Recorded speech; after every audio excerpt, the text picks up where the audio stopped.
Oh, we're alive. We're live. We're live. Something's going on. But everyone, thank you so much for joining us. We are live again. Dynasty Mirror Search for a Huru. As we always do, we just want to thank you all for the support. Thank you for the support over the years. We are approaching 100,000 subscribers. Again, we are approaching 100,000 subscribers. And when we hit 100K, a lucky person out there, one of you who are watching, that's part of the 100,000, 100K, you're going to have the opportunity to be entered into a raffle for this nice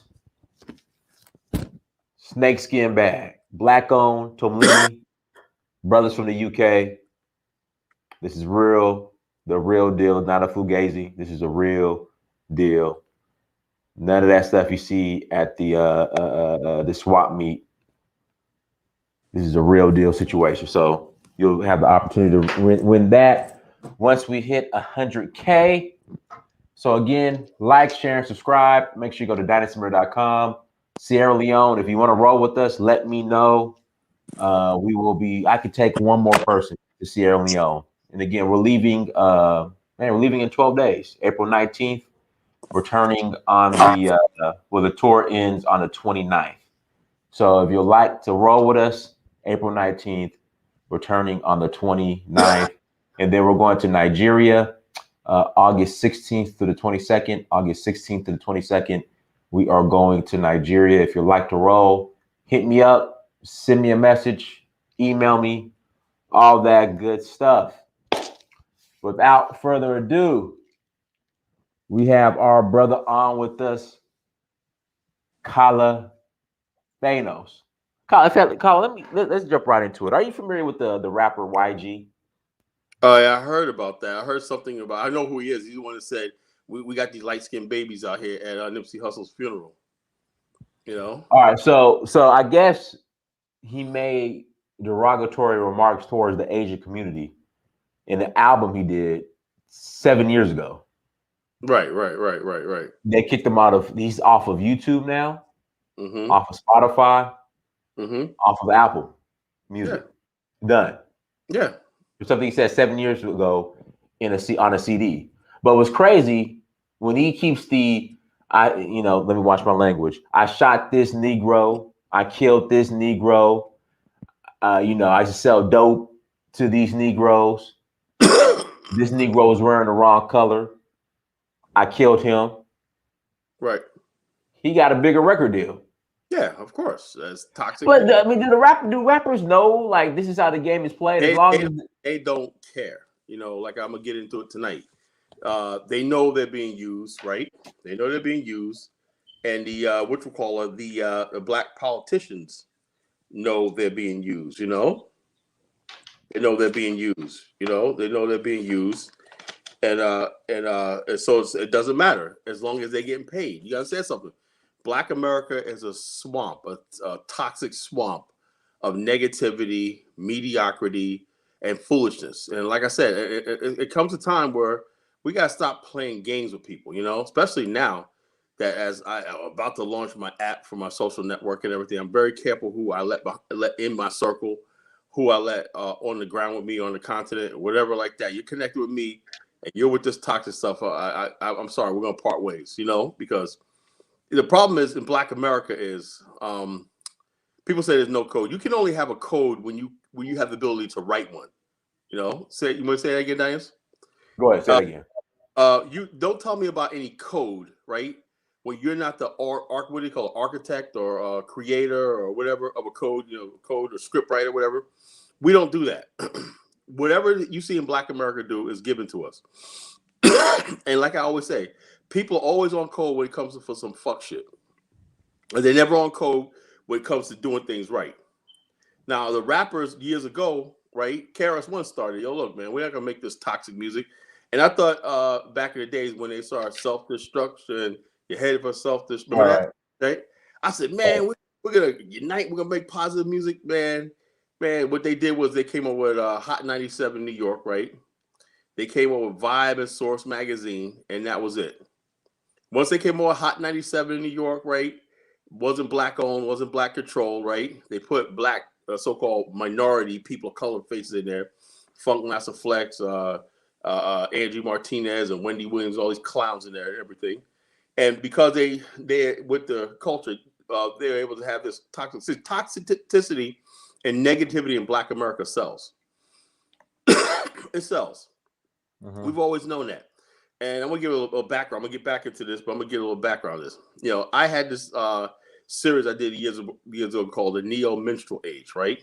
Mm-hmm. And the minstrel shows and the degradation of Black people and our culture and everything is one of the means of controlling us, right? Now, you always hear Black people talk about, oh, they control something, but when something's obviously right in front of you, no. So them telling young Black kids that you better get a gun, I pack a gun, I'm gonna kill this nigga, right? Mm-hmm. That's going into subconscious every young Black boy, right? In Virginia Beach, you heard about the shootout that happened 2 weeks ago where Pharrell's cousin was killed, right? Yeah. What happened? I remember Pharrell came on TV, kind of, or I didn't listen to what he said, but well, it was covered by this guy named Darren. What's his name? Donovan. I forgot his last name. Sharp. I forgot his last name. I can't recall his last name. Well, anyway, 25 years old. He was there. He got shot. Police say he had a gun. Whatever. Come to find out, it's Pharrell's cousin.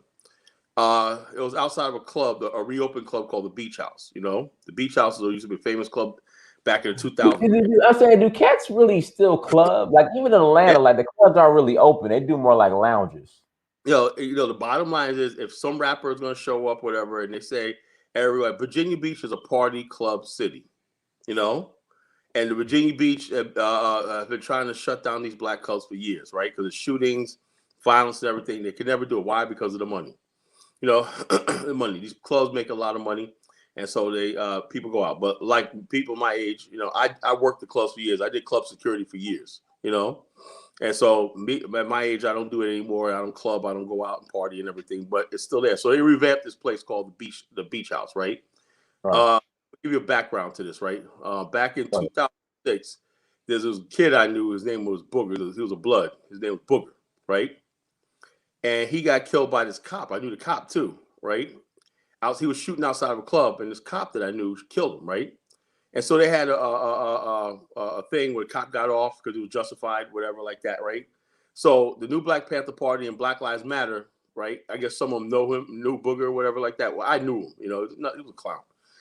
Anyway, they're trying to revamp that 15 years later, saying the Beach House, we're going to boycott the Beach House and all this kind of stuff like that, right? So the party happened at the Beach House, right? And Black Panther Party's there. New Black Panther Party there, Black Lives Matter 757 is there, and all kinds of nonsense raising hell. Anyway, okay, this is a tricky thing. This is what I mean by toxic Negroism. There was 200 rounds of ammo let off, right? 200 rounds. Good. Right? Good. 200 rounds, right? A girl got killed. One of the black girls that played in the Bad Girl series, right? You know, light skin one. She killed her family. That was a meal ticket. You got the one red bone in the family. They got her on the Bad Girls thing on Oxygen Channel, right? And they'll make money. She was at the club. She got killed, right, by a bullet, right? Several bullets hit her in the head. She got killed while they were in the bushes. I've been in those situations. I've been in gunfire and club. It's not fun. You're crawling under cars, trying not to get hit by bullets. But I've been there before. So anyway, she got killed, right? 10 people got shot. Right, 10 people got shot, and I've been asking people around. I know people that was there. This one girl told me, she said, "Yeah, her cousin was one of the persons that got shot." She said, "Well, what happened was one dude said somebody got a gun. Then next, you know, everybody went to their cars and bullets started flying. Right, in the midst of that, the cop and also because we don't have they cut down on police presence, right? And I think that was done deliberately. To tell you the truth, I don't know what's happened, but usually Virginia Beach is known to have a heavy police presence. When there's not to cut you off, I would think Virginia Beach would be like prime real estate, and people it is.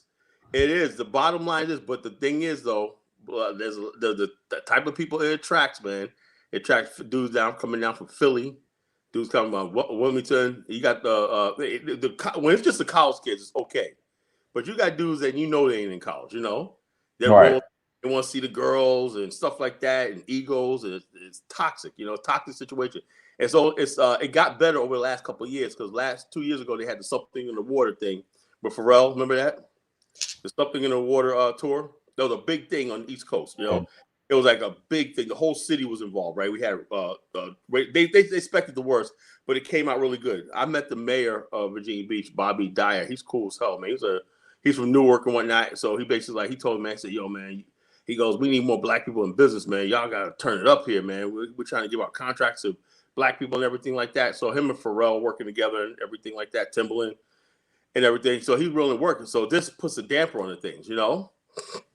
Well, he's been in office, man. There's a lot of black people getting city contracts and everything like that. Virginia Beach is a middle class city, right? There's no real ghettos in Virginia Beach. Most of the black people working class to middle class, upper class, you know, and so therefore, and also black people make up 23% of the population. So it's a huge black presence here. You know, it's a very big black population here. There's no doubt about it. So anyway, I don't know how it's gonna play out now that Pharrell's cousins involved and everything like they're going forward and everything. But they're trying to paint Virginia Beach as a racist city and everything. We got our problems, you know, some police and stuff like that. But for the most part, we don't really have racial shootings and stuff like that. We had a couple of them, but it's not that many to justify. The problem I have is this, right?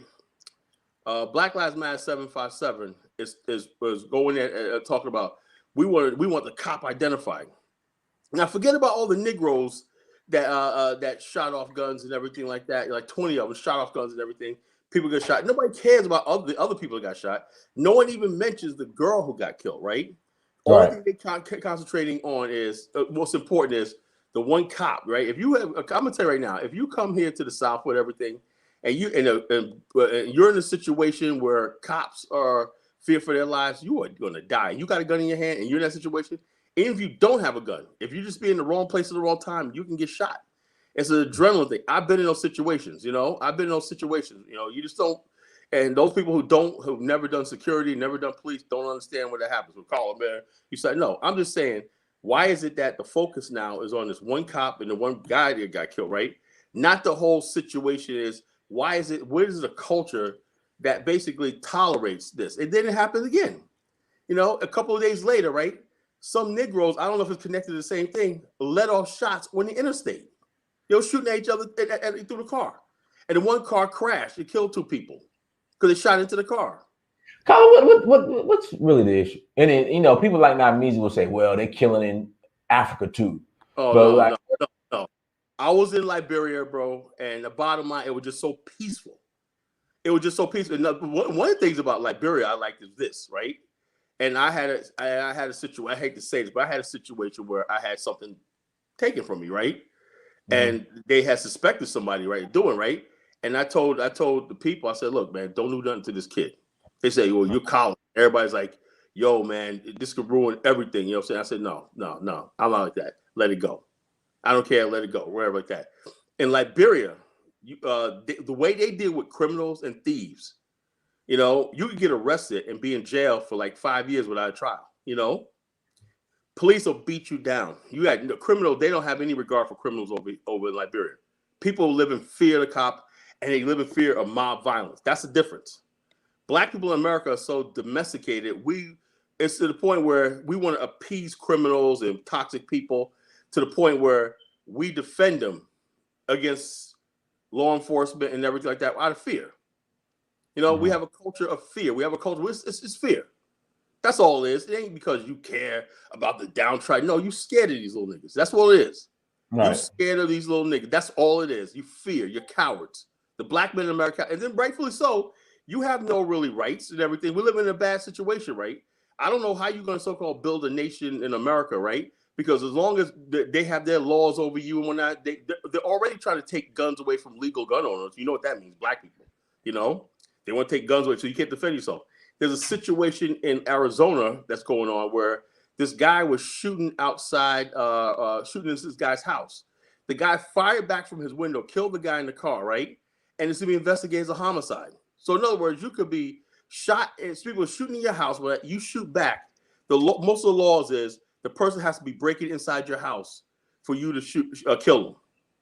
They said, well, you got to go get the person, put them in your house and whatnot. You know, that's what it is. So therefore, this is the culture this is what culture is. And just check this out. Right before that happened in Virginia Beach, right? 18-year-old, and it's younger and younger. 18-year-old thug in Suffolk, Virginia, shot 33 rounds into 10 houses, right? Just randomly on a block. Just randomly shot into the house. This is what we're living in. I don't know. Like I said, what is the culture? What's telling kids they could do this? And just this last for Saturday, 3 people got killed in Virginia. It's a nice city. So and all of a sudden, 3 people got shot, 2 people killed, and also they caught the 2 guys. One was 18, one was 19. Jaquavius and Dante. And they got killed. It was a robbery, whatever, gone wrong, drug deal gone. Well, I don't know what it was, right? But it shot into the car when it killed 2 people and 1 survived. And Virginia Beach, right in the heart of Virginia Beach. So, but Right. what I'm trying to say is this: so we have a toxic culture, right? And it carries over to everything we do. It carries on to our relationships with women. It carries on to everything we do is toxic, right? We don't want to embrace anything. We don't want to take accountability and take responsibility for anything we do. It's always the boogeyman, the white man's and Thanos. He's sitting up on high. And Oh, hold on, real quick. Guys, hit that like button again. Please hit that like button again. When you come to the channel, hit that like button. Now, the shootings that are going on, the systematic racism have to play a role in the shootings. Oh, shut up. But shut up. Shut the fuck up.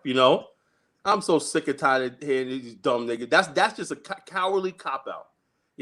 That's kicking the can down the road, right? Systematic racism and all this kind of stupid stuff.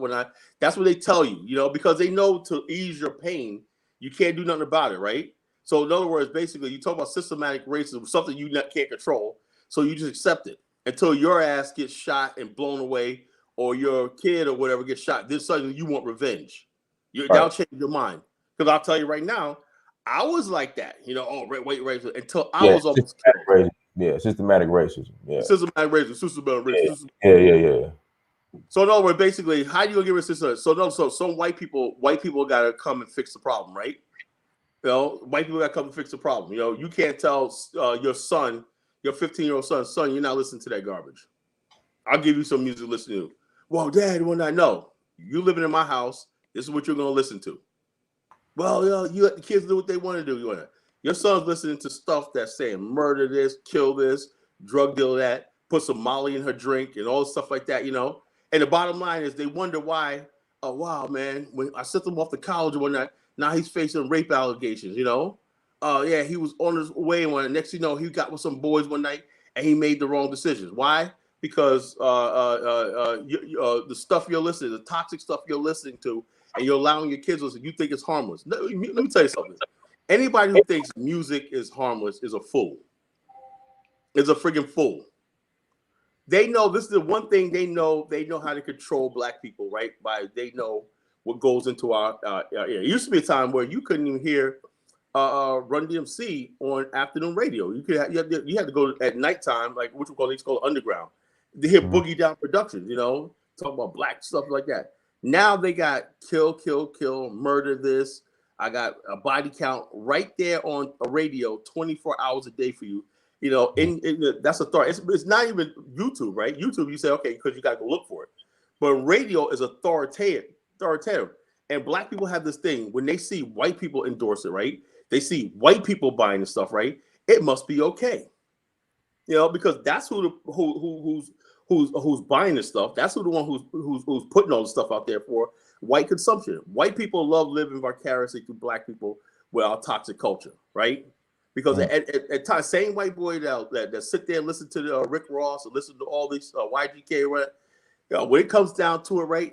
Look at their country music awards, all white. That same white boy will get with his family, his boys, when I put his cowboy hats on. Now it's time to become a redneck again. He has that to escape to. And the bottom line is, you see the country music awards, right? Where Beyonce tried to do a country song at one thing. Man, they almost tore the place up. We don't want Beyonce here. Remember that a couple of years ago? They want to keep their culture pure and white and everything, right? But they want to own our culture. They want to come in our culture to tell us who like. They want to come in our culture and dictate. You say what happened to Michael Rappaport? He's getting pushback, right? Because he came for Kevin Durant. Durant. And now everybody's like, yo, who the fuck are you? He's getting his white boy wake-up call. Finally, these people come in our culture. They date black women. They think because they date black women, they come in our culture and they want to basically participate in toxic black culture. When it comes down to basically like the last election, Black America is going to be screwed for her. That not basically breaking with the Democratic Party last time, not supporting black nationalist movements and Pan-African movements, real Africa, is going to have devastating consequences on black people future to come. It's only going to get worse. It's only going to get worse. You're going to tell Kanye West who to vote for, right? You got white people telling them who's going to vote for. Kanye West is the richest black man in America now. Yeah, he's worth $6 billion now. Yeah, but he was dumb. He was dumb. He needs to be on his meds and everything. So yeah, he's on his meds. And all stuff like that. So he's worth $6 billion with a B. But now what do you got to say? No, see, this is what I mean by toxic. This is what I mean by toxic culture. You can't even, and you're fathoming your mind. Maybe I'm wrong. Mm-hmm.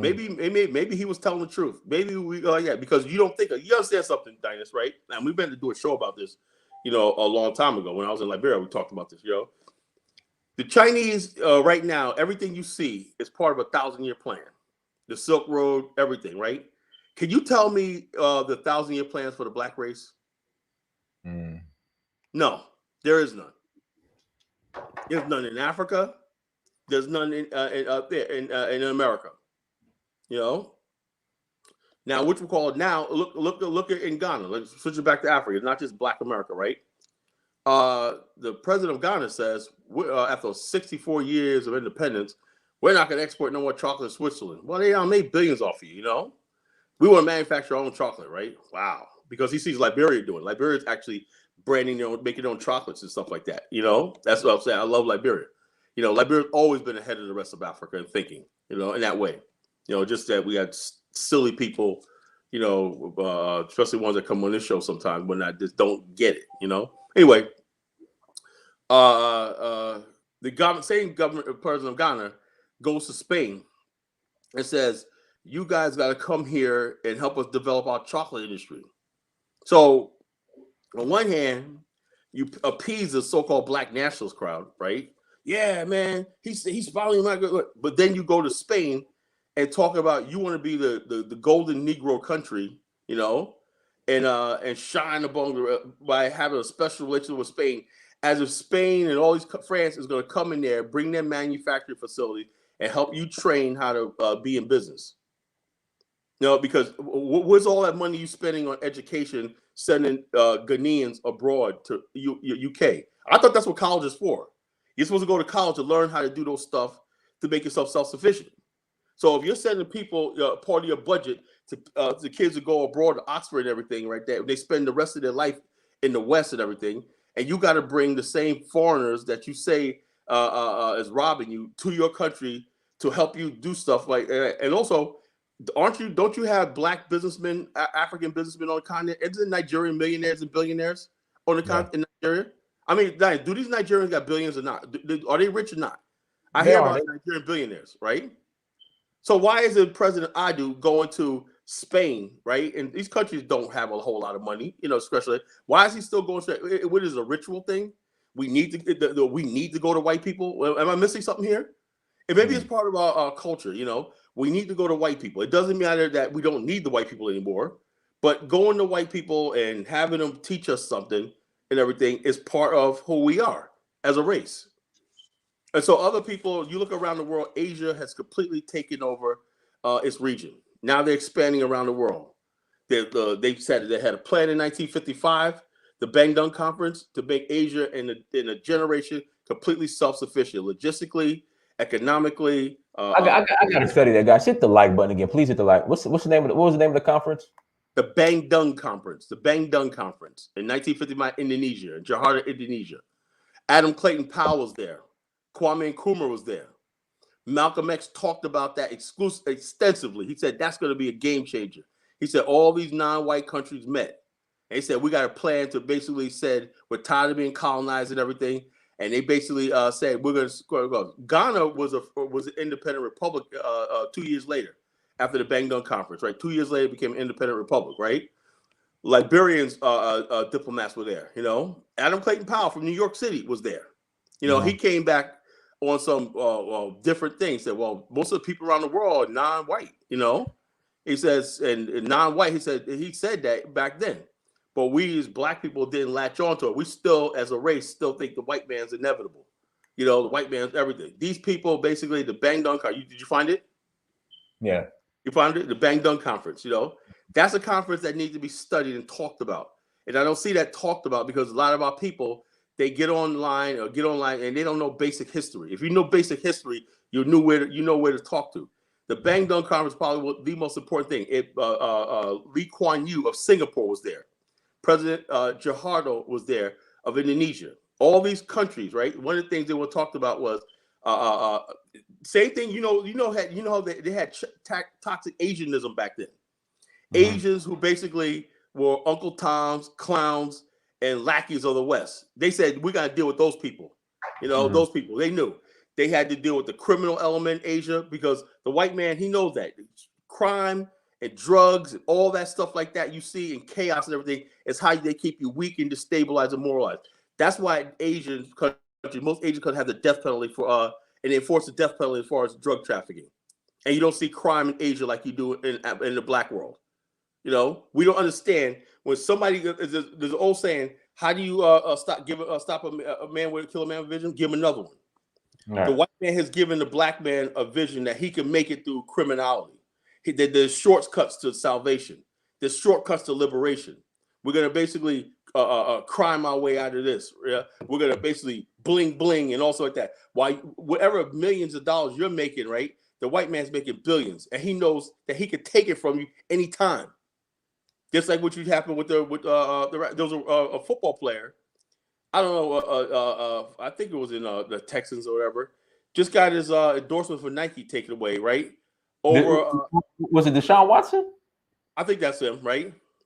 He got his Nike endorsement taken away. That's what tells you they could take. Why? For what? Not rape, sexual misconduct. Oh, I gotta look that up. So are you sure that they took away Deshaun Watson? No, they took his Nike endorsement. Just broke today. So in other words, basically, you're on borrowed time.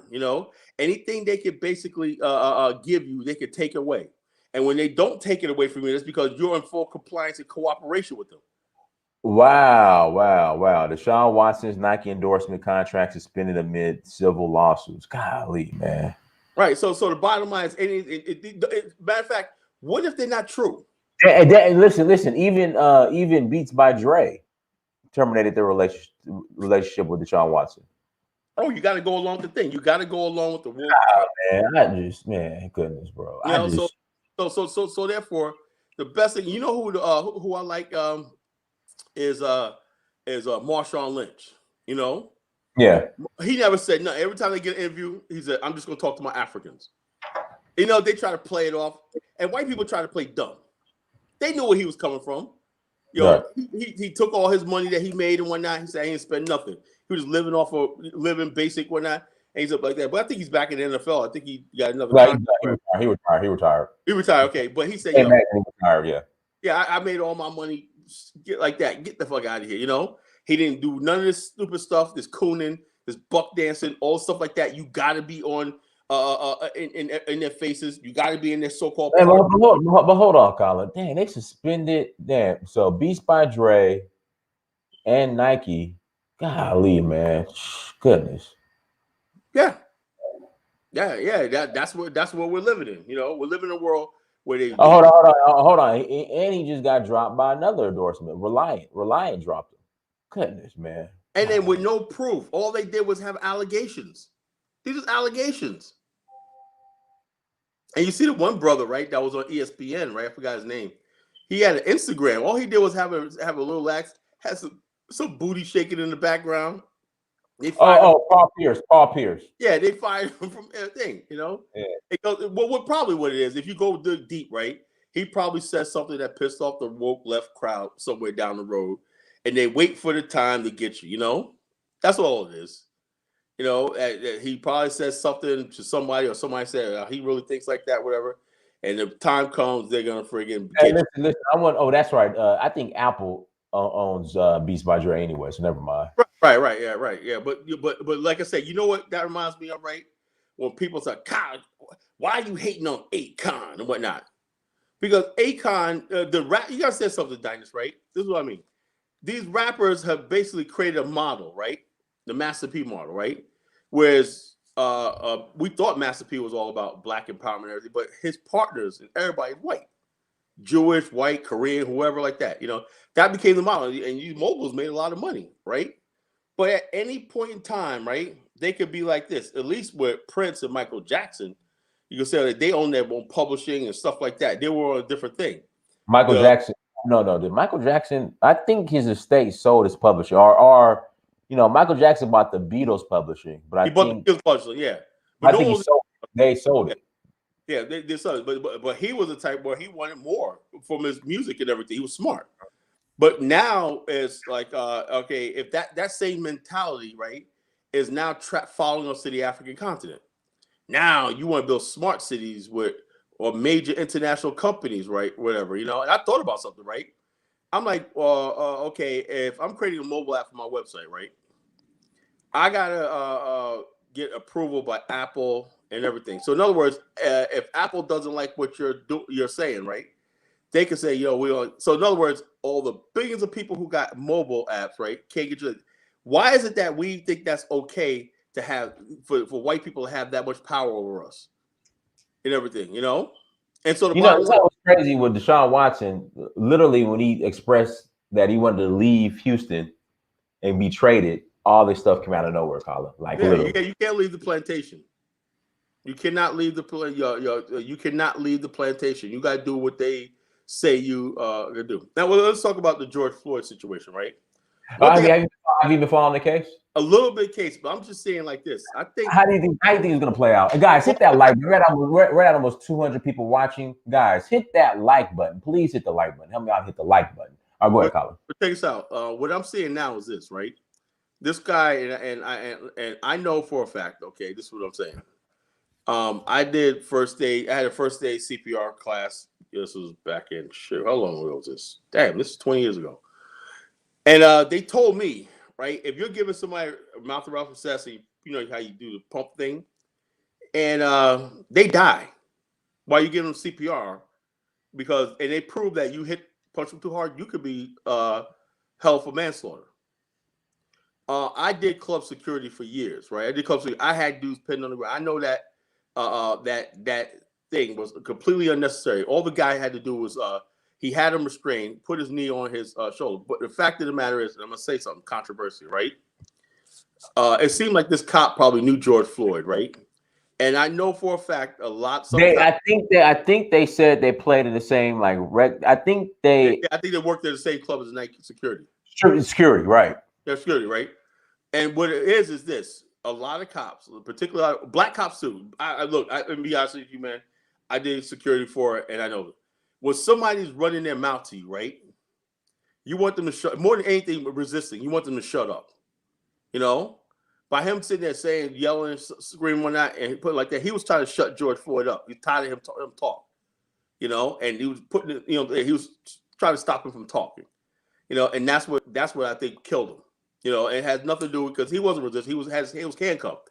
So therefore, there's no way a jury is going to look at this and say, okay, even if they found out his toxicology was high and everything right there, had he not put his foot on his neck, whatever like that, and it took all those cops, they couldn't get him in the police car, or if he wasn't under arrest, why were they trying to put him in the police car in the first place? If he just being detained, right? He could have sat on the side of the road for an hour, right? Mm-hmm. You know what I'm saying? What was the rush to get him inside the van if he wasn't under arrest? If he hasn't been read his rights, right? This is where the police screwed up, and I believe, they're negligent because had they left him alone sitting there, let's say they had him sitting on the ground, and with no thing, and let's say he died anyway because of overdose, whatever, the cops will be in the clear. But because they decide to, all 6 of them, put all their weights on his body and one on his neck and whatnot, I think that caused a blood clot, and that's what happened. I believe, So therefore, even though it wasn't their intent, right? Intent means that's murder, right? They're still liable for homicide. Now, the only thing that would get murder charges is if you have to get into the mind of Darren Shaven, right? What was in his mind, right? Can you prove that he had a hatred or bias towards George Floyd? Can you prove that beyond a reasonable doubt? I don't know. If they come and say, but then George Floyd's girlfriend gets up and starts saying his drug addiction and everything, that really didn't help anything, right? And then George Floyd's partner that was in the car with him don't want to testify, as he was George Floyd's drug supplier. That he Whoa, could. whoa, whoa, whoa, whoa. Somebody was in a car with George Floyd when he got. Oh yeah. They pulled George Floyd out of the car. He had two people with him. You know, one old black lady, one brother. You know, and he was the one to do with the dreads, and one that was the one who gave George Floyd the drugs. So he don't want to testify because he feel he might be liable. You know, as third-degree murder because he's the one who gave George Floyd the murder. Really? Yeah, that's broke today. That So his own boy is not going to testify on his behalf. No, because he doesn't want to be implicated. He might be implicated. They might come after him with a charge, you know? So he don't want to be implicated, you know? So what could have happened with George Floyd could have swallowed the drugs, right? As evidence. You know, I don't want to go to jail. He probably swallowed the drugs swallowed the drugs and OD'd. You know, I don't know how this is going to play out.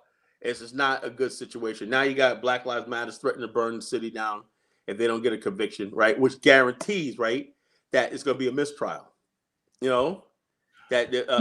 Kyle, nah, he's gonna get convicted of something. He's gonna get convicted, right? But what's gonna happen is his appeal is gonna be like this: he didn't get a fair trial, and he'll go right up to the conservative Supreme Court. Yeah, you're right. It happened over in Detroit a couple of decades ago, where these white police officers killed a black guy. It was a black female soul sister prosecutor. Yeah, it's that other thing, and it basically. After a couple of years, I think it was Congress got involved. People like Newt Gingrich got involved. They're like, you know, next thing you know, they were out. It happened in Detroit. And what they did was they paid the family off. Same thing happened to George Floyd. George Floyd family got $27 million. You know? So if they do something that this shaving guy, he might get something. He might get like a year in jail. You know, and then he might be able to go back to police force if he gets retrained. But it's not going to be the big murder trial. This guy got 100 years and everything like that. If that was the case, right? If that was the case, right? What they wouldn't have gave them money already. They gave them money already because they know that guy is not going to get convicted. So they basically, oh look, we got $27 million. Benjamin Crump, you know, he got a nice payoff for $9 million, right? You know, he's an ambulance chaser. He's racking up. You know, anytime there's black pain, there's Ben Crump. You know, I'll handle the situation. I handle the media and everything. You know, he told Tarika Mallory's Tamir Rice's mother, well, media don't like angry black women, you know? So you gotta dress it up. He tells people how to play to the media, what to say, and all this kind of stuff like that. Yeah, you know. Yeah, I can't disclose how many chicks I smashed. That was a different collar, you know. That was a different generation, different collar, different thing. I left that life alone, man. You know, I left that life alone. Whatnot. You know, I'm college genesis, the nationalist, everything like that. That was an old life, man. That was an old life, man. Yeah, when you do club security, man. Yeah, that comes with it. You know, the females and all the stuff like that. That comes with it. But yeah. So it's like I said, the toxic culture. I saw it back then. When I was doing security, I said, we have a toxic culture, but it was a balance there. You look at the music back then, right? You know, we had Missy Elliott. You know, you had just the music. Even Jay-Z. I look at some of the Jay-Z songs back in the days, you know? I'm Hustle Baby, that song with Pharrell. Yeah, Pharrell. I mean, that song, man, I'm gonna tell you, Dynas, the club years, Saturday night in Virginia I Beach. remember the club years. I remember the club years. Like club years were like so I started going to the club back like when I was 16. So I would say 98 to like when I in college to about like when I got into college to like maybe 2007 to 2008. Like those years were like. Check this out. My club years was from 2000 to about I was working club after that, 2000 to about 2004, right? And then 2005, I started working in the club, right? So I had to justify. I still like the club life, right? But I was like, in 2005, I said, how am I gonna friggin' I like the club life, so I became club security. I became a bouncer and the doorman and stuff like that. When guys, that I was training with. I used to train with martial arts, but I said, man, you be a good club security, right? So he got me a gig there, man. I worked at a club, man. I don't regret it. But I stopped going to clubs since 2004, 2005. But I was working in the clubs, I was doing, parties, VIP and stuff like that, everything like that. I was doing that part-time. Yo, brother RG, what's your question, brother RG? Did I my bad, RG, because you did super chat. What was your question, brother? Hold on one second. Let me let's get RG's question.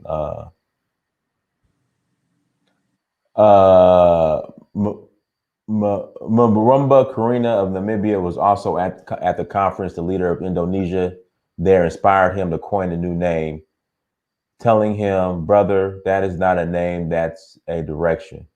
What other African nations need name changes? Kala. Okay. Well, people always talk about Liberia. They go, oh, yeah. Well, what about Guinea? You understand what Guinea means? Guinea means black. That's French, some people like it, Guinea, okay? Yeah, Guinea-Bissau, that's Portuguese Africa, Portuguese Africa, The Gambia was named by the British, British Gambia Protectorate, Mm-hmm. All these countries, like the Ivory Coast, what does that mean? Cote d'Ivoire, all these black Frenchmen, you ever see these dudes from the Ivory Coast? They talk more French than the white man does, they're just black Frenchmen. But no, I'm not going to think like that because they had a conspiracy. Cameroon is not an African name. That was a German name. People don't realize that. Equatorial Guinea. That means the black in the side, the Spanish for the black equator. Equatorial Guinea.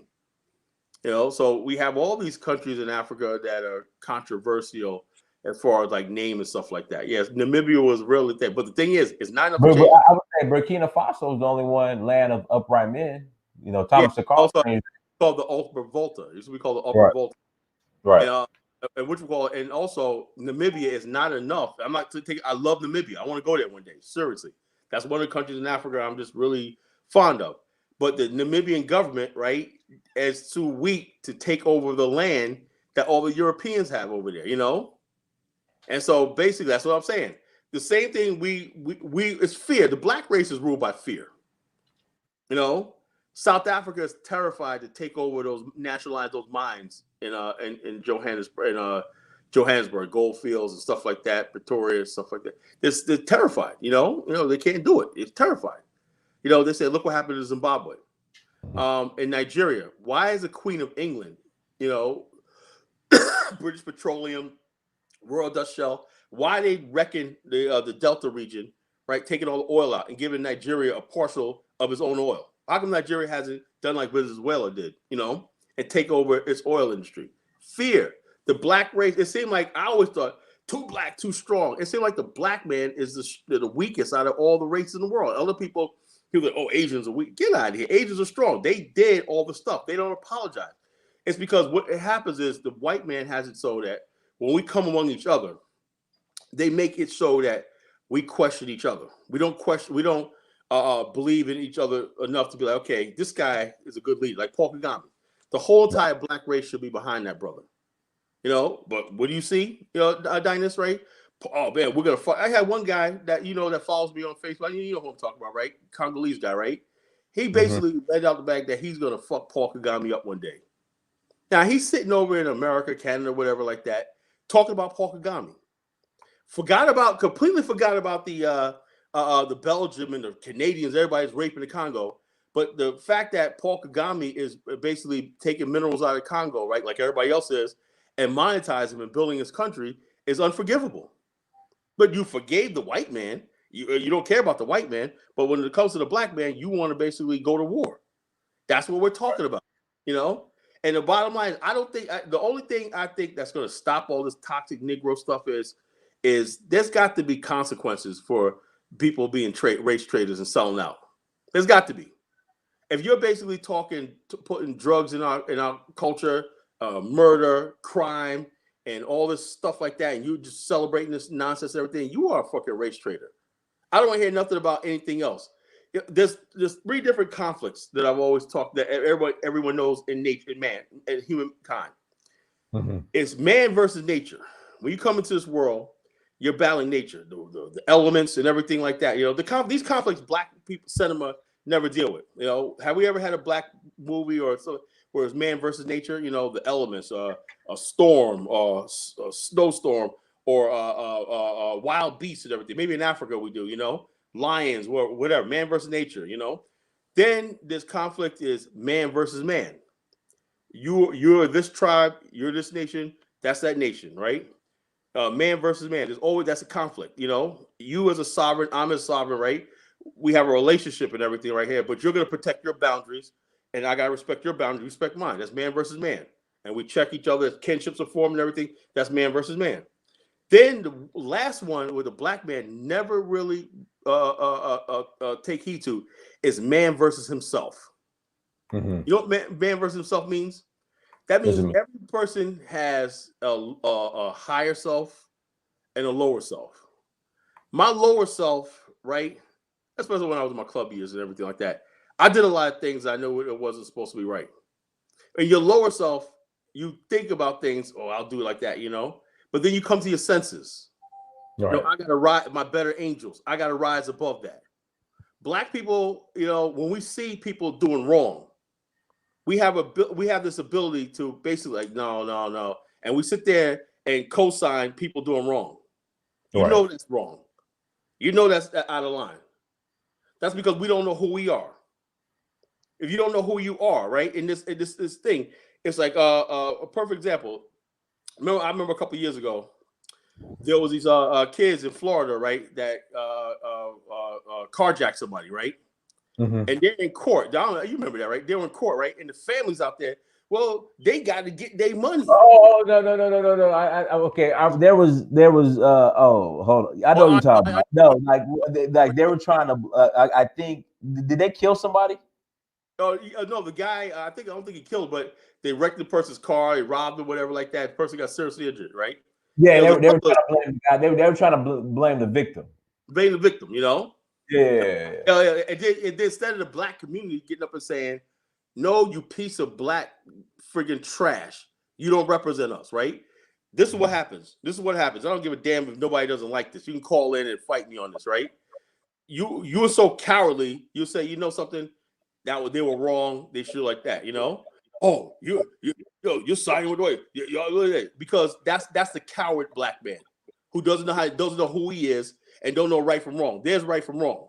And then when you don't know right from wrong, how is it that I would ever do business with you and trust you? The same person who don't know right from wrong will steal from you. The same person who don't know right from wrong will rape your wife.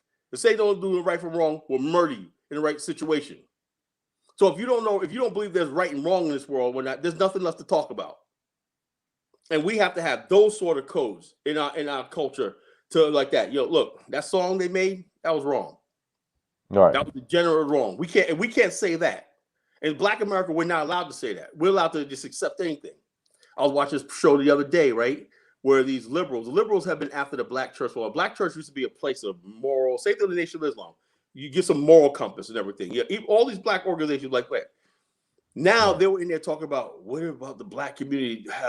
What about a lot of people who have the LGBTQ lifestyle feel alienated from the church, as they should be? What's the Bible say? It's sin. You know, I don't know. So anyway, these white people in the church, and one preacher says, "Well, sin is sin."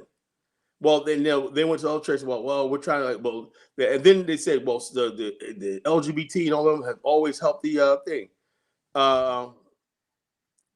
Somebody said, if you don't support Farrakhan on what? Farrakhan has a million different points.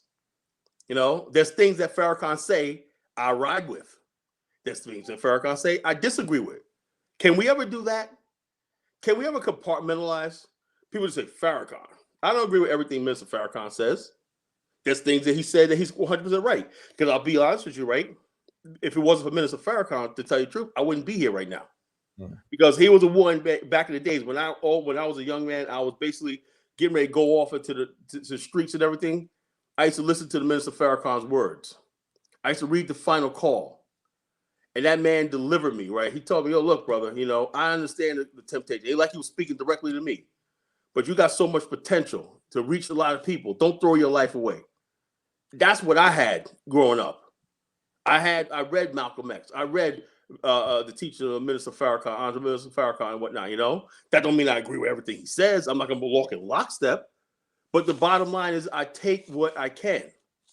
Right now, our generation don't have people like that. We don't have people telling, yo, young bro, that's not the way to do it. That's not the way to go down the road. What's the sense? No, the bottom line is that you have a responsibility. The ultimate choice of life is on you. We don't have that anymore in Black America. That's why Black America is so toxic. Anything goes. Anything is accepted. Anything goes. Right. And that's what I mean by toxic Negroism, And guys, hit that like button again. Please hit the like button again. Please hit the like button. Also, we'll take a couple callers. If you'd like to call in, email is uhuru@searchforuhuru.com, uhuru@searchforuhuru.com. We're going to take, we'll take 3 callers at the most. 3 callers at the most. We'll take 3 callers again. If you're going to call in, emails in the chat room, uhuru@searchforuhuru.com. And please hit that like button. All right, go ahead, Colin. Yeah, somebody said something like Umar Johnson. I say the same thing. The problem with Umar Johnson, right? Now, if I was on every time I had a YouTube channel and whatnot, the reason why I don't do YouTube, right? Because if I had put every one of my thoughts in, I'm over here doing this, with that, and send me money and everything like that, I'll be just like Umar Johnson. He tried to cover up one thing. But Umar Johnson, right, in principle, I think he's a good brother. He may not be perfect and everything like that. The young brother, King Randall, said, look, man, stop criticizing Umar Johnson. That's our brother, Okay, what he stands for, I mean, he may not be like that. But sometimes you got to tell your brother, you got to be your brother's keeper. We know Umar Johnson stands for good, He stands for the right things. Maybe he's not perfect and everything. Well, so why are we so toxic on Umar Johnson? Like we want to destroy him. We want to see him defeated and down and beaten and everything like that, Why don't we just get behind the bro and say, look, Umar, we understand, because every once in a while you see Umar, he comes out with a video, it's like, damn, he still got it. He still got it. He still got it. So, well, what about this? Oh, look, come on, come on. That's what I mean by this toxic culture. We just want to destroy people. We like seeing people suffer. We like seeing people defeated. We like seeing people down. And I tell people all the time, I say, look, man, Umar is going to be Umar, right? But if we was in a better situation in Black America, I think one day he might be the person that reaches a lot of people into what we're doing. So why throw out the baby with the bathwater? Did he do something so bad that we have to abandon him and treat him like this? That's our brother. And it's just sickening. Our culture. You want to get rid of Umar Johnson, but you love Nas X. Nas X is fine. Don't talk about Nas X, Colin. Don't talk about Nas X. Don't talk about my favorite rapper and whatnot. It's a favorite rapper. When you're a rapper, like that. I mean, just stupidity. But Umar Johnson, when you're a conscious person, you got to walk a straight line. You got to do everything proper and everything. Moment you make one mistake or whatnot, time to cancel him. Cancel him. But what about all that fuck shit you consume every day and every night? All that nonsense you allow to go on in the community all the time, Is it that okay? That okay? Yeah, somebody said, even a broken clock is work twice a day. Yeah, a broken clock is work twice a day. It says somebody who loves Nas X. Nas X has a #1 thing in the Billboard. And can we talk about that? Somebody named Mr. Untouchable. I don't know. Trying to be a pain in the ass. Who supports Nas X. This is what I'm talking about. This is exactly what I'm talking about. The guy has a #1 record, right? He got all kinds of support. Nobody's saying that. He's sitting there doing sodomy with Satan, right? But that's okay. That's okay with you. That's okay. And then you're going to sit here and tell me who supports Nas X. This guy's been around children and some of everything, spreading his garbage. This guy is a Satanist. He's a rabid homosexual and all this kind of stuff. A deviant homosexual. Not a closet. Well, we gotta. I mean, yeah. I'm saying like this. I mean, you can do what you want, right? But when it becomes toxic, and you got to go out there and like I said, toxic. I don't know about our homosexual brothers and sisters, right? I don't know, but the way they're going about doing it is not the way. I agree. That's your life. That's your life. Live your life. you're a human being. I love you as a human being, but I'm not going to accept your lifestyle. But that's one thing. But when you go out there and you commit blasphemy, and you're going out there and you're even getting with people that want to destroy the black community, destroy the moral fabric of Black America. Hold on, let me stop you right there. Somebody in the chat room says Jamal Omar says nobody's listening to Lil Nas X in the Black community. Dude, when my son graduated from kindergarten, the kids in the whole school, part of their performance for kindergarten, they sung Old Town Road. Yeah. Like kids were singing that like crazy. Yeah, Jamal Omar is my partner. That's my radio show partner. That's my partner right. He just trolling me, being a pain in the neck, man. He just being a pain. Jamal, we're gonna debate this tonight on the show, Jamal. You know. Hey, my show's coming up at 11 o'clock, Gangsterville Radio. Be there or be nowhere, 11 o'clock at night tonight on Gangsterville. We're coming on Wednesday nights and everything. Gangsterville Radio. Jamal, why don't you do me a favor? Put the link to the show in the chat room, you know? Do something. But no, the bottom line is this. This is another thing. Okay, that just proved my point. If nobody in the Black community listens to Nas X, right? And nobody's listening to YG and everything, why is this stuff permeating throughout media? When I was over in Liberia, I didn't hear none of these fools. You know, and the culture, the people were peaceful. Because I was like, I said, I didn't know what to think when I first got to Liberia, right? And I look at what people listen to. Music is everywhere in Liberia. Music, in the African music, you know, music is blasting. There's clubs, bars, pubs all over the place, right?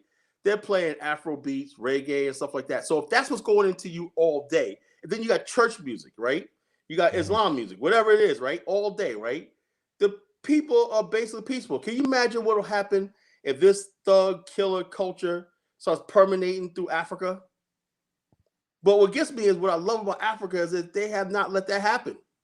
So this shows me that this music that we see that's destroying our culture in Black America is not ours.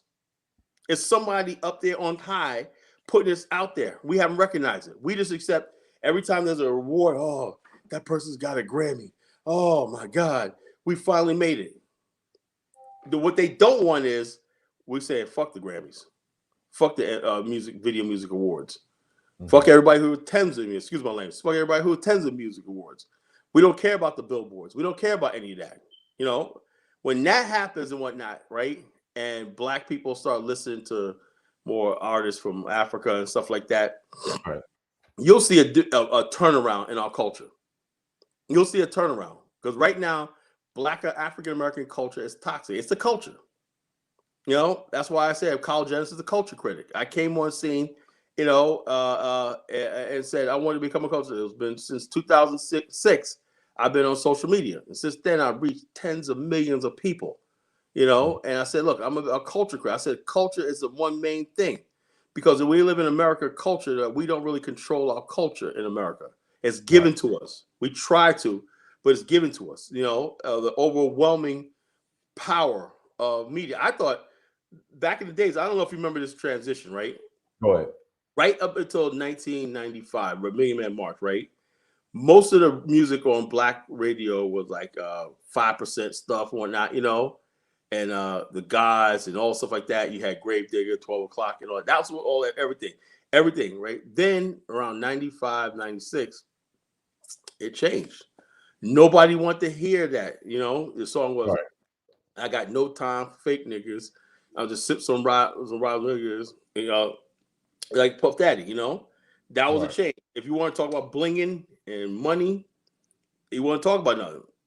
Nobody wanted to hear about the poor righteous teachers and everything. Wu-Tang had a mix of both. You had street and you had consciousness a little bit.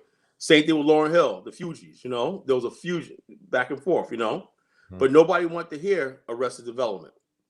Nobody wanted to hear conscious music. We thought we were, look, back in the early 90s, we thought, our generation thought we were on our way.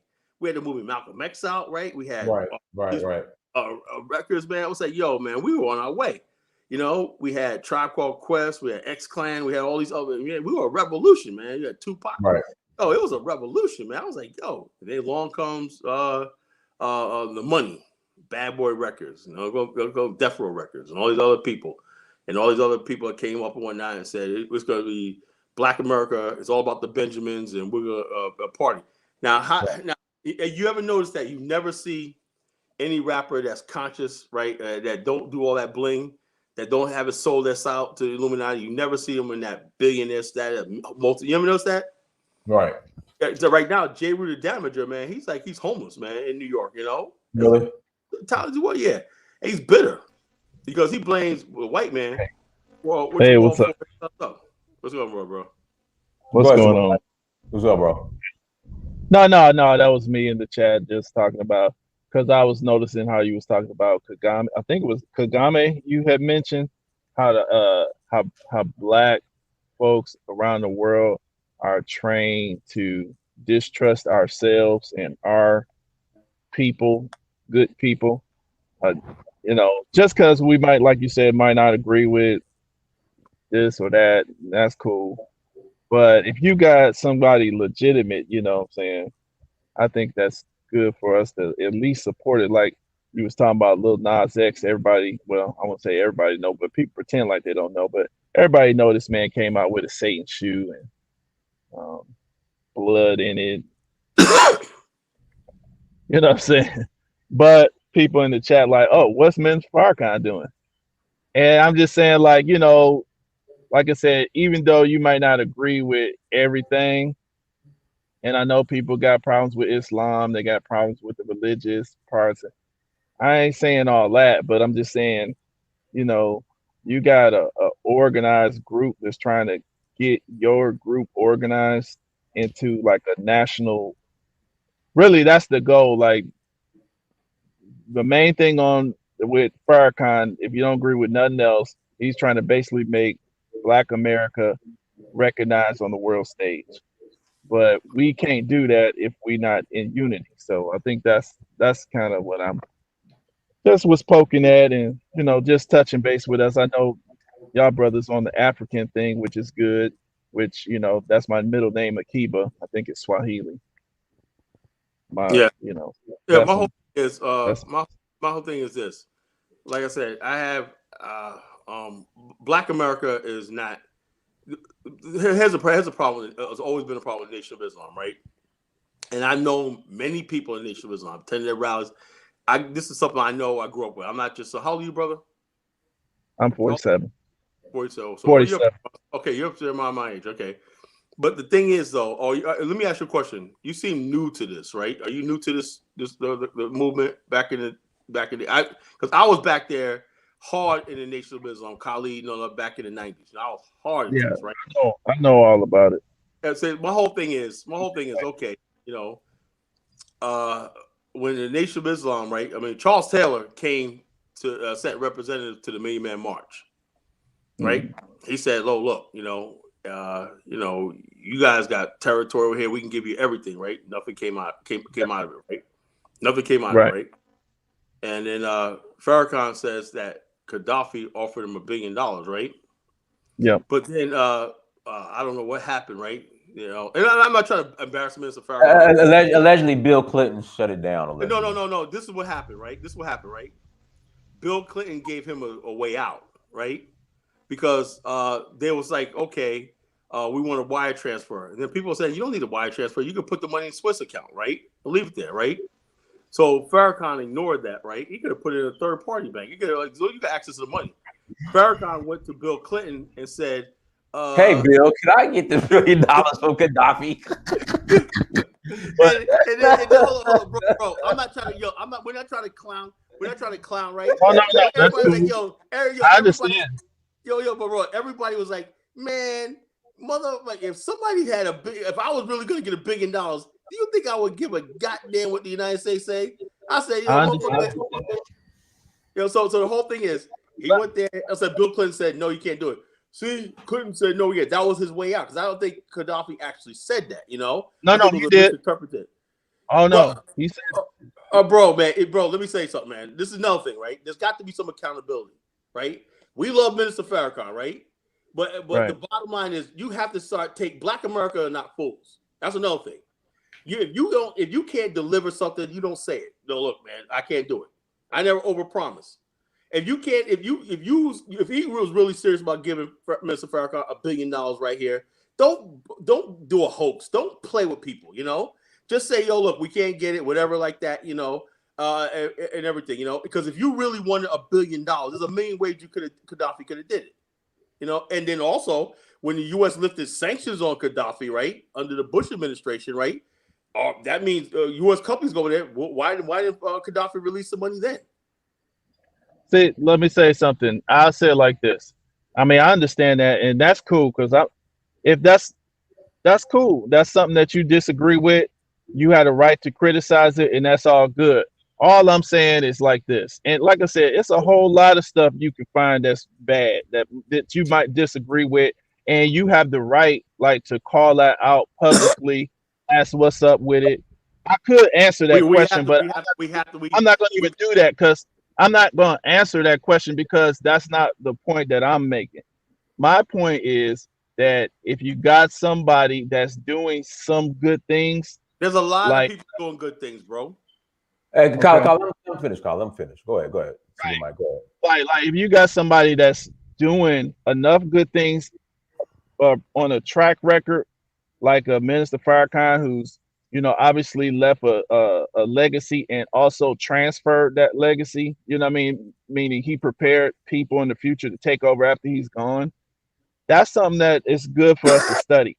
Like I said, you might not agree with the way he did his thing, but at least you can understand, like, damn, how did they set that organization up? Maybe I could study that, and maybe, you know, I can do my thing like that, get some pointers for them. That's all I'm saying for, like, us to do. Like you said, like, we're so hypersensitive to every little point that we disagree in. And see, that's how they get us, because we kind of self-do it. We kind of like make our stuff like degenerate, just like the Africans. Let me say something. Let me cut you off right there. Right now, what you're basically, Brandon. I wish Brandon could call in tonight. You know, Brandon never comes on when I'm on, man. He don't like me. He don't love me. Anyway, the problem is this, bro. This, bro. We all that says a lot, man. It says a lot, man. When it comes to white people attacking Farrakhan, he got our back. We got his back. But that's as far as it goes. That's as far as it goes. Inside of our community, right? Right? Because we got these panels and everything like that, right? There's no man, he's a man. He's not God. We got to stop this God worshiping of people. He has faults and everything like that. He has faults and stuff like that. And a lot of people don't agree with a lot of stuff he says. As simple as that. Right. And a lot of things he's wrong on. Like, I don't know about the COVID vaccine, but he's like, oh, don't take the vaccine. I don't know. He could be, he's not a vaccinationist. You know, he don't know anything about this COVID vaccination. You know, I don't know either. You know, have you seen me give my opinion one way or the other about this vaccine? But will it take it out? No. So why is it that if he has an influential voice, right? Why is it that he's doing the selfish thing, right? Because he's always talked about vaccination, the white man, and stuff like that. You know, we got to move beyond that. We got to move beyond all the stuff like that and start thinking like an intelligent people. Because what's happening is this sort of mentality is retarding our race. You know, where we just the white man. Well, use some intelligence, right? Let's pull out the data, show this, that, and the other thing, and then give it to black people. This is what we found. Well, just sit there like, oh, Mr. Farrakhan said don't take the vaccine because this. Is Mr. Farrakhan a vaccination scientist? No. So what is he doing? Why was he? What right does he have to talk to black people like that? He's not. Is he somebody that basically creates jobs for black people? No. We have him there. No, yes. No, bro. Yes. Stop. Yes. Stop right there. In my area right there. That's what jobs? Okay, number one, there's many jobs that Minister Farrakhan creates because the farm. I can lay some out. I got people. I'm telling you. Colin, you gotta let him talk, Colin. You gotta let him talk. You gotta let him answer. Go ahead. Right. I'm just saying, as far as jobs go, that's a part that, you know, you can see that because number one, there's several farms that's owned. Okay, that's number one. I'm just giving you one. Hold on. There's a number two. I know all these people. There's a number two. Kyle, let him finish. Kyle, you gotta let him finish. Go ahead. He's talking. Go ahead, Mike. Go ahead. That's just one. Number two, there's a lot of brothers that come out of jail. I myself know this for a fact. When they come out of jail, they can't get a job. I'm trying to figure out, how do you think these brothers get money, legitimate money? Superman, let me ask you this, Superman. Do you have to join the Nation of Islam in order to? Okay. You don't have to join the Nation of Islam to get benefits from the Nation of Islam. We gave over 200 what I think was it 2018. I know this, it's more, but this is something that I participated in Atlanta. 250,000 pounds of food to the community at miles number 15. Now that was in 2018. So I'm just saying, like, and then there's a lot of stuff in every city that's going on. So I'm just saying, as far as the jobs go, we make sure people get money in their pockets so they don't have to. It's a lot of stuff, man. Can I reply? Can I reply now? Now, let me ask you one question. I just wanted to ask you a question. Like I said, I don't have no problem with you. No, you keep saying disagreeing. Hold on. Well, let me ask you. Let me ask you a question. Colin, he made a point. He made a point. He got to respond. He's going to another thing. Let me calm down. Let me respond to what he just said. Go ahead. Let me respond to what he just said. Right. First of all, right. I've been the NOI forums and whatnot. I've been following for years. Right. Right. I have friends of mine that's down near Sanders, Georgia, Sandersville, South Carolina, Anderson, South Carolina, that know people that's in Nation of Islam problems, whatnot, and stuff like that. The forums are not commercially viable. I know many people that's involved with it and stuff like that.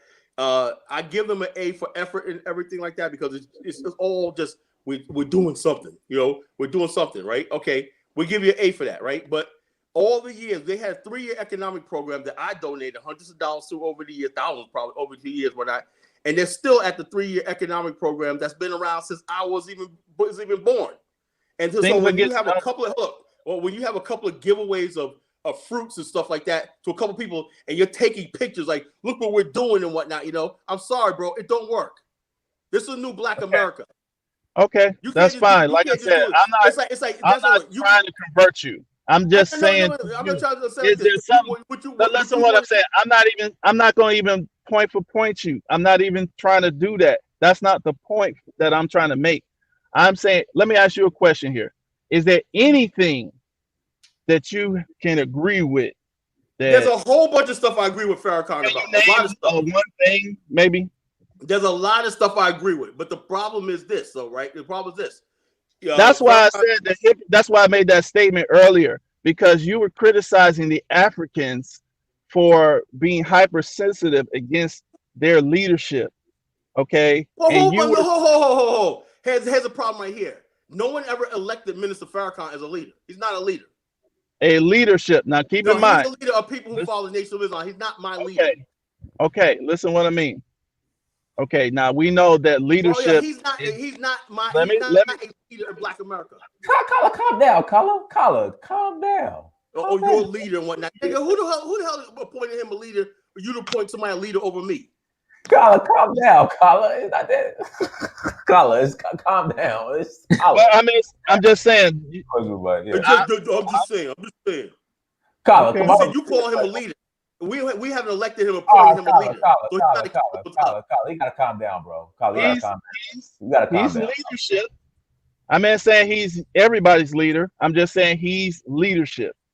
Mm-hmm. I mean, it's just like business leaders. You got religious leaders. You got political leaders. You got this man is leadership. He provides leadership in the community. That's all. Okay. That's the extent that I'm taking that leadership name. I'm not saying he's your particular leader. I'm just saying, you even said earlier that I have no leaders, man. I don't respect nobody out there. How about that? And that's fine. That's cool. But I'm just trying to I'm just making the point that you made earlier with the Africans. Well, those are elected government. Those are elected officials. Those are people who are elected and responsible for feeding and protecting people. Farrakhan can't protect no communities. All Black Americans, all hell's breaking loose. What the hell are you talking about? Well, that's my point. He's the not thing a leader. Is, we don't provide. We don't have a government. We don't have a nation. There is no government. Okay. Now that kind of brings me to why I was making the statement. Is because leadership is legitimized because people support the agenda. of that leader. Even the government is legitimized because people form that government to protect their rights. You see what I'm saying? So that's all I'm saying. Like, if you got organizations and groups within your communities, whether they're known and not known, because there's a lot of people that's in local areas that we don't even know who they are, and they're providing leadership for communities. Y'all are leaderships. Y'all are thought leaders. You know what I'm saying? Because you're all here talking. People are listening to you. So that's all I'm saying. I'm not. I have an organization that I'm a leader of. Right. Okay.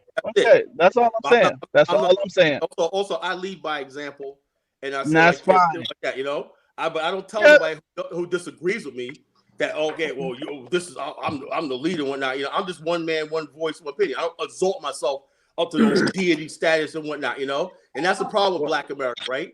When you go out there, you got people out there who talk in our name. They make enemies for us. They make trouble for us and whatnot. But when shit hits the fan, when it ain't nowhere to be found.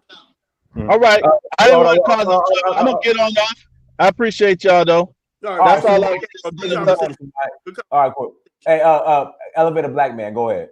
What's going on, man? Hey, so I'm not here to, caveat really, but I kind of understand where old boy was coming from. It did, for the lack of a better term, but I think you don't just look at Farrakhan as just an individual. You got to look at what he's created as far as the type of men that he's created in the Nation of Islam.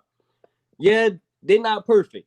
Nobody's not perfect. But one thing nobody can deny is that the Nation of Islam, and I'm not a Muslim, I'm not a Christian, I'm none of that. No, one thing nobody can deny is that the Nation of Islam has helped create some upright Black men that help protect the community, that make sure that a lot of the stuff that could be happening is not going on. Yeah, they're not doing everything. No organization out there not doing everything. But show me an organization right now that's more influential and more protective and more concerned with the Black community than the Nation of Islam. First of all, you got Black churches and everything that do that. My boy Shakim down in Charleston, South Carolina, right?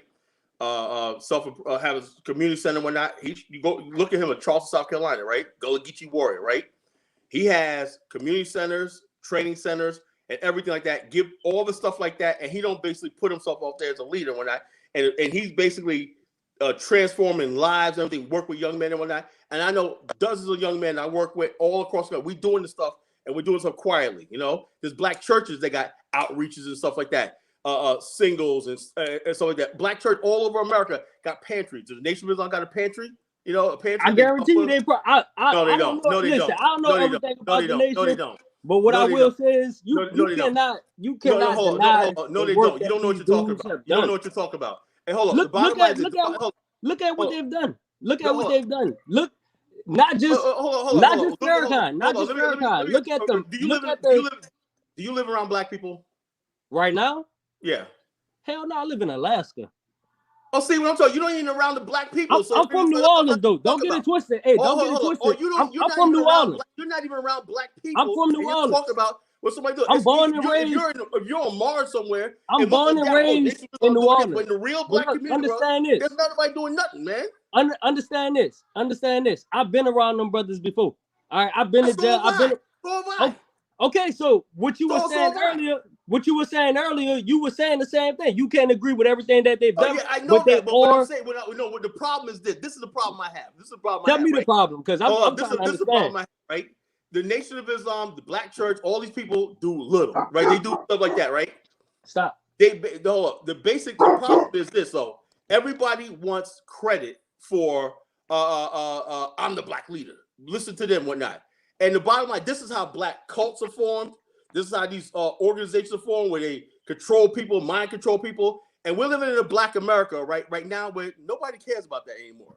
Because we look at Black America, like I said, it's so toxic right now, right here. Yeah, of course. Yeah, hold on. That's Black why. America, That's Black why, America because nobody so gives a right fuck. now. It's so toxic right now that if you were a Nation of Islam dude, you walk up to any one of these street dudes, they'll blow your brains out. That's the them boys be walking through the hood now. Where? Chicago, New Orleans, Atlanta. They walk in the daytime. They walk in the daytime, and it's like groups on one night, and everybody But they're not going out there with that mentality. The bottom line is they're not going. They're not going out there with no mentality talking about. Hold on. If you can't protect, let me give you an example. Remember that a couple of years ago, Dinas, where this one black kid that was killed, walked home, was beat up by a gang, died in Chicago one night. You know, the gang beat him up one night. He died. Man, that's so much every other day. They went to the Nation of Islam and said, "Yo, look, you know, can you guys patrol and make sure these kids get home and school?" Now we do got groups like Detroit 360 and other people like that do work in the community and stuff like that, you know. And they basically they work with the Nation of Islam on a basis. Like I work with Nation of Islam guys on an individual basis. But what you want to, and you don't even know that there's several different factions of the Nation of Islam. Not everybody who's looking at Farrakhan as a leader. Yeah, that's true. You know what I'm saying? So you don't even know what you're talking about. You say I don't know what I'm talking about? Yeah, you don't even know that the Nation of Islam. Hold on. Did I get specific on any type of program or anything like that? You did. You said Farrakhan is basically you agree with the dude. Farrakhan's a leader and all stuff like that. No. Farrakhan's is one entity. I said, let me caveat. It's something, just like you said, you can't agree with everything. I ain't saying nothing about him being no leader for nobody. He leads the Nation of Islam. And as far as leaders go, who the fuck do we got in the black community that's a leader? We know what, you're Jesse Jackson? Be your own leader. Be your own leader. Exactly. That's what I'm doing. Be your own person. Be your man. Man the fuck up and be your own leader. I'm a leader for me and my goddamn children. But that's all you need to do. That's all you need to do. I never said nothing about him being no fucking leader. You know what I'm saying? Okay? What I said is you cannot deny the work that this man has done. And nobody denied the work that Mr. Farrakhan's doing. No one's all right, doing so you agree with me. Say, no. What I'm saying is this. So what you want to do is deify him. Don't criticize him because he did some work and all stuff like that. Look, I'll criticize anybody. I'll criticize you right now. You getting too emotional. Yeah, go ahead.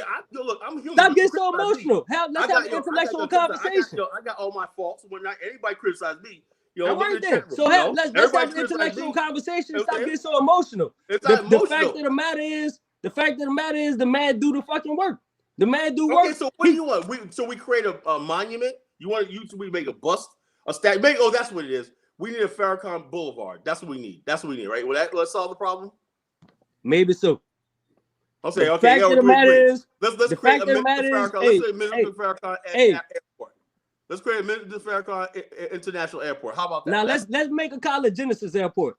I don't want an airport. All right then. I don't want that man ain't no airport either. Only thing that man talk about is how much he care about his people. Yeah, that's it. Period. Bottom line is this. Bottom line is this. We could talk like this. A lot of people get up there and tell them how much they care about us and everything. Well, all I know is this. We have to take care of ourselves. We can't rely on leaders and people like that because it don't work. We've been doing that and it's gotten us nowhere. Black America has no direction right now. Yeah, because we let the fucking Democratic Party pick our leadership. If we do have so-called leadership. Let me say something, right? We could say all that, but when the time came last year, Farrakhan was even warning you. He said, look, you better look at another alternative Democrat Party. Y'all Negroes didn't listen. Y'all ain't no y'all Negroes. I already knew it was up. Y'all Negroes threw him out the door. Now I already knew it was up. Pedestal to my Mr. Farrakhan. Farrakhan said you gotta look at other options, man. Trump, he goes, I like what Trump said. I like what Trump is doing in the community, whatever, like that. You know, and you guys didn't want to listen to that. So don't give me that Minister Farrakhan. Ain't no you guys. I'm talking about Negroes. I was never fucking with the Democratic Party. That shit. The bottom line this dude came out. This dude literally told us if we don't vote for him, we're not black. The bottom line is this. Look, black people are Democrats, or Demobots, you know. And the bottom line is black people are controlled and enslaved by the Democratic Party. Malcolm X warned that generations ago that the white liberals right now, you got Rachel Maddow celebrating. You're a good brother, man. I get emotional time. Don't take it personally, brother. I like you, you know. But the bottom line is this.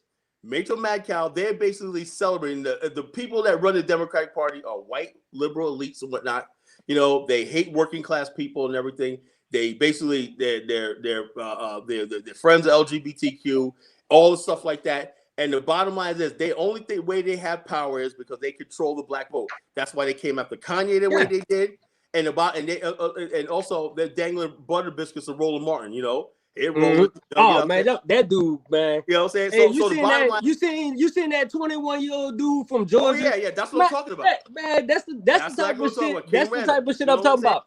He a puppet for the Democratic Party, for the liberals, to go ahead and keep Negroes dependent on the system. They don't want to see. This is what I'm saying. This is a conversation that needs to be had. You know, this is what's really going on in Black America.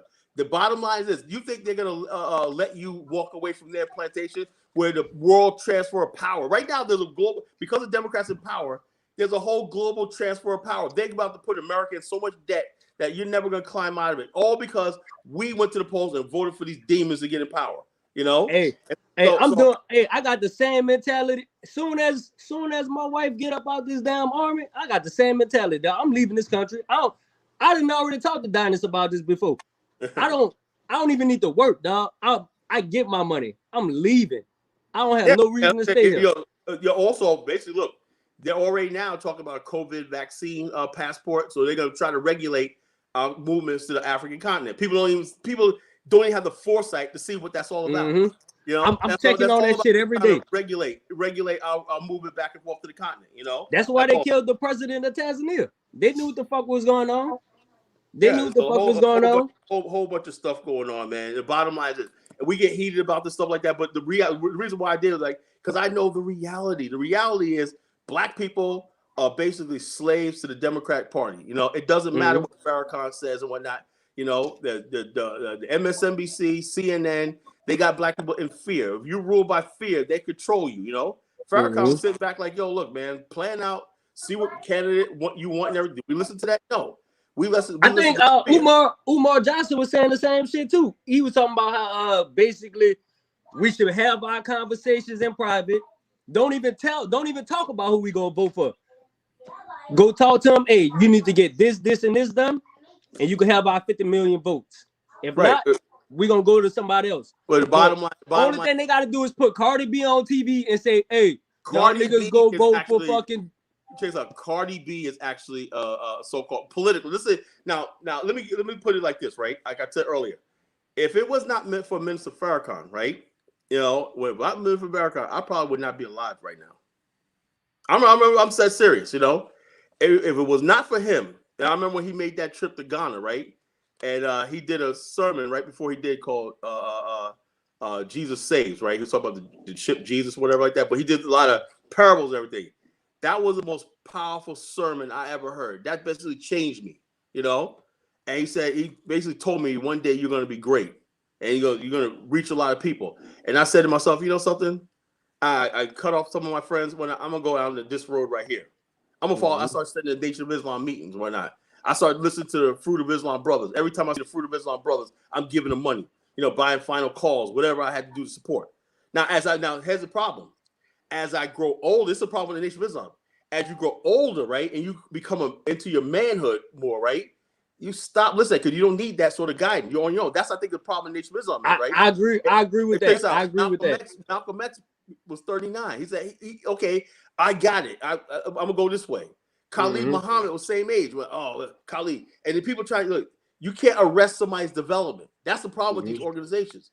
Their development is arrested. When you look at a lot of Nation of Islam brothers, right? Like when I first got on Block Talk Radio, I thought it was going to be, I'm going to get blown away. And the Nation of Islam brothers could not really get an audience, right? Because all they were doing repeating what the Minister Farrakhan said.